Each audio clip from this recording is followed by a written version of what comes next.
အလုံးမင်္ဂလာပါကျမတို့အထက်တန်းရှင်တွေတော်ရေးဆက်နေပဲဖြစ်ပါတယ်ဥပဒေကြောင်းရနဲ့ပတ်သက်ပြီးတော့အခါအားလွတ်စွာတင်ပြနေတဲ့သူတစ်ယောက်ဖြစ်ပါတယ်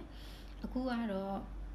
ပြစ်မှုတွေဖြစ်လာတဲ့အခါကျရင်ရဲရေးပိုင်တဲ့အမှုဆိုလို့ရှိရင်ရဲစခန်းမှာအမှုဖွင့်တိုင်ကြားနိုင်ပါတယ်ရဲအရေးမပိုင်တဲ့အမှုတွေဆိုလို့ရှိရင်တော့တရားရုံးကိုဦးတိုက်လျှောက်ပြီးတော့တရားစွဲဆိုနိုင်ပါတယ်ရဲအရေးပိုင်တဲ့အမှုပဲဖြစ်ဖြစ်ရဲအရေးမပိုင်တဲ့အမှုပဲဖြစ်ဖြစ်အခုအခါမှာတော့တရားရုံးကိုဦးတိုက်လျှောက်ပြီးတော့တရားစွဲတဲ့အမှုတွေလည်းရှိလာပါတယ်ဒီဦးတိုက်လျှောက်တရားရုံးကိုဦးတိုက်လျှောက်တဲ့အခါမှာနင့်နာသူကိုယ်တိုင်ကတရားစွဲပြီးတော့တိုင်ကြားနိုင်တယ်လို့နင့်နာသူမဟုတ်တဲ့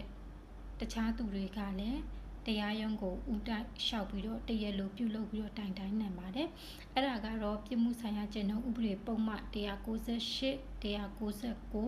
199ကကြီးမှာပြဋ္ဌာန်းထားတဲ့ပြစ်မှုတွေကလွဲလို့ရှိရင်ဘယ်သူမှဆိုတရားရုံးကိုဦးတိုက်လျှောက်ပြီးတော့တရားလိုပြုလုပ်ပြီးတော့ဆိုတရားဆွဲဆိုနိုင်ပါတယ်ဒီပြစ်မှုဆိုင်ရာကျင့်ထုံးဥပဒေပုံမှန်198 199 199ကကြီးအမှုတွေကတော့နင့်နာသူကိုယ်တိုင်ကတရားဆွဲဆိုတရားလိုပြုလုပ်ပြီးတရားဆွဲဆိုနိုင်ပါတယ်ဆိုဒီအကြောင်းနဲ့ပတ်သက်ပြီးထပ်မံသိချင်တယ်ဆိုရင်တော့ကျွန်မကဒီ TikTok မှာနောက်ပိုင်းတင်ပေးမယ်ဖြစ်ပါတယ်